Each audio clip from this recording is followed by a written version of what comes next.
Wedding என்ற வார்த்தையின் எழுத்துக்களை எத்தனை வெவ்வேறு வழியில் எழுதலாம்னு கேக்குறாங்க.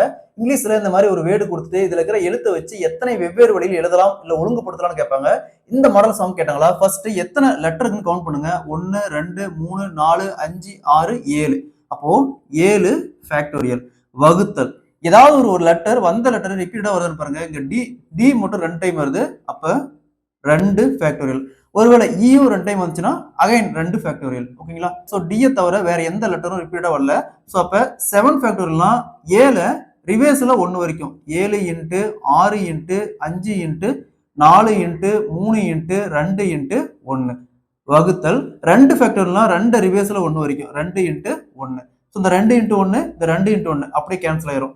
7 into 6 into 5 into 4 into 3 equal to 2520. அப்ப இந்த வெட்டிங் என்ற வார்த்தையின் எழுத்துக்களை மொத்தமா 2520 வெவ்வேறு வழிகளில் எழுதலாம். Option B is the correct answer. இதே மாதிரி இந்த சம் பாருங்க.